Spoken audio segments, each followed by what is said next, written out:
Às vezes o franqueado compra uma franquia porque ele vê uma marca sólida, ele vê uma metodologia, ele estuda nosso negócio. Só que as barreiras que ele vai ter são muito mais dele.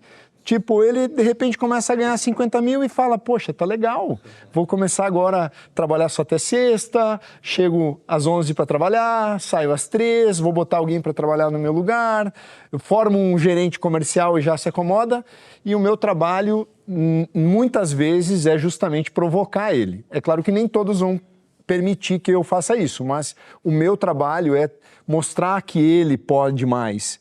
Não é? Então, assim, dentro da WhatsApp, eu já entendi que eu criei um mastermind dos mais ambiciosos, porque eu tenho caras que já chegam e me dizem, eu quero ter 100 franquias.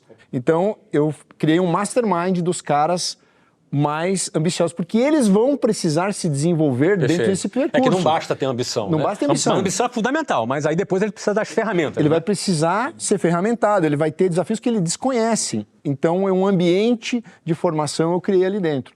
Mas eu preciso da ambição do cara. Sem a ambição dele, ele não paga o preço do esforço, da relação. Ele não paga. Não vai fazer sentido, exatamente. Sentido. O preço da disciplina é muito alto. Se ele não tiver uma ambição definida. É isso aí. Johnny, você é um caso muito interessante. Você é um cara que lidera um grupo de 200 e... Quantos? Já passou de 300. Já passou de 300 contadores.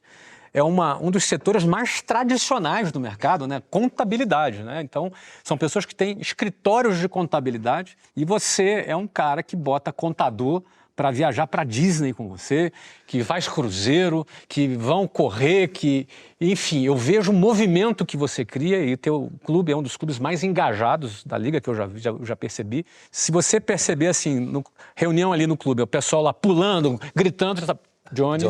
É o grupo do Johnny. Como é que você fez isso com um grupo, com um setor tão tradicional? Parece assim, quando você pensa no escritório de contabilidade, eu penso numa coisa meio carrancuda, numa coisa assim. E como é que é isso? Como é que você fez isso nessa linha de tirar o cara do caminho mais fácil? Muitas vezes falam que eu nem tenho cara de contador, né? Uma vez eu cheguei num evento, aí o Renato Albani falou assim, cara, você não é contador não, assim, vestido desse jeito, você não é contador. Acham que o estereótipo... Mas por quê? Qual que é o estereótipo certo? Não tem certo ou errado. O certo é, se você quer crescer, você tem que fazer diferente. A palavra tradicional sempre me incomodou demais. Então, eu venho de uma família de empreendedores, uma empresa de contabilidade, né, que quase chegou a quebrar, mas depois de muitas coisas, muitos anos de consistência, de disciplina e de resultados com pessoas e um time muito forte, a gente hoje é o maior ecossistema de contabilidade do Brasil. A gente tem 10 mil clientes recorrentes, 1.000 colaboradores, mais de 8 mil alunos. E aí nós entramos... Somos como cofundadores da Liga, no Day One da Liga, e que eu lembro até hoje da nossa primeira reunião, e fundamos o primeiro clube que foi o Fire Club para contadores, do zero, não tinha clube. E eu sempre me incomodei com essa palavra tradicional, só que eu entendi um movimento que nós estamos na era da retenção da atenção. A influência é a nova moeda, influenciar é você transformar positivamente a vida de outra pessoa, e a atenção é o novo petróleo. Então, como que você faz para reter a atenção da pessoa? Estando em movimento. Estar em movimento, muitas vezes, é ser um cara disciplinado de criar o movimento e não fraquejar, porque, cara, é muito importante ter motivação, mas muitas vezes, como o Flávio falou, a gente não está motivado pra caramba para fazer a coisa acontecer. E eu peguei um belo insight um dia de um podcast que eu estava assistindo do Caíto Maia, dono da Chili Beans, perguntaram por que ele estava... Como ele se mantinha tão inovador, né? Aí ele falou, poxa, simples, é só eu fazer aquele óculos que... muito diferente, tal, muito ousado, as pessoas vão olhar pro óculos e vão falar assim, que estranho, que engraçado, que ousado, não usaria, até usaria no futuro. A pessoa olhou. Quando a pessoa olha, ele coloca aquele campeão de vendas do lado, aí a pessoa compra. Então eu preciso criar um movimento para a pessoa olhar para o meu mercado.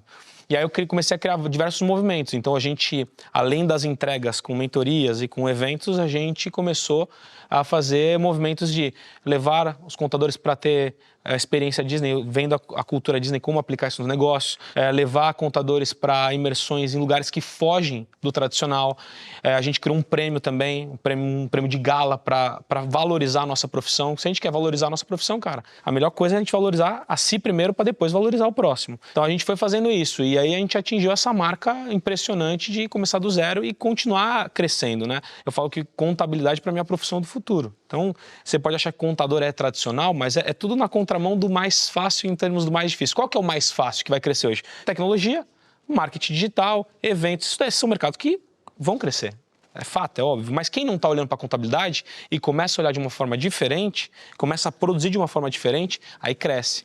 Então eu gosto muito de incentivar os jovens a estarem, porque não é uma profissão tão atrativa, né, ao olho do mais jovem. E eu falo, cara, se você olhar como a contabilidade tem um poder que é o vínculo, a confiança. Se você tem a confiança do seu cliente e para o mesmo cliente você cria um ecossistema de soluções, é diferente do empresário. Você quer vender para um empresário, é um tiro. Você quer vender para um contador, é um tiro de canhão, porque cada contador tem uma porrada de empresários. Então você pode vender vários programas de saúde, programas de treinamento, cara, tem muitos programas que você pode vender para um contador que tem uma base de milhares de empreendedores. Meteu um pitch na gente. Mas é bem isso. E é o que eu acredito, assim, para você transformar um mercado tradicional, você criar um movimento é uma forma de você chamar atenção. Só que não dá para você criar um movimento se você não for a referência do movimento. Se você não tiver constância, se você não tiver disciplina, se você não tiver resultado. Então você precisa criar. Então quando eu mostro o track record de criar a partir de uma empresa praticamente quebrada em 2006 até o maior ecossistema de contabilidade, a pessoa fala, poxa, eu tenho quem seguir. Teve um passo a passo, porque meta para o fracassado e para o bem-sucedido é a mesma coisa. Só que você tem método. Qual que é o método? A pessoa fala, vira o ano, vou emagrecer. Tá, por que uns emagrecem e outros não? Porque tem uns que têm método e o outro não tem, não. Então, o que o Guto falou, que ele falou sobre a mente, né? Falou que a mente é o metro quadrado mais caro que você tem. A mente e a cabeça é o metro quadrado mais caro. Se você não entender isso, vai deixar qualquer inquilino morar sem pagar aluguel. Vai morar o medo, vai morar a inconstância, vai morar a falta de referência, a dispersão. Então, assim, cara, isso é disciplina. Esse episódio do Conselho é um oferecimento de meu MBA em Marketing e Vendas, feito em parceria com a faculdade do Grupo Primo. E esse MBA já é um grande sucesso. A gente teve quase 2.500 alunos nas 3 primeiras turmas, com um índice de satisfação altíssimo. Mesmo com esse sucesso todo, a gente decidiu reformular completamente o produto para ele ficar ainda melhor. Agora esse curso passa a se chamar MBA em Vendas e Marketing com Inteligência Artificial. Você vai ter a chance de aprender comigo e com um time incrível de especialistas as técnicas mais avançadas de vendas e marketing para multiplicar seu faturamento. E também vai descobrir como usar ferramentas de inteligência artificial para potencializar ainda mais seus resultados. Isso porque a gente constatou que faltava no Brasil um curso de longa duração sobre IA, voltado especificamente para profissionais que trabalham com vendas e marketing. A IA está mudando tudo nas empresas.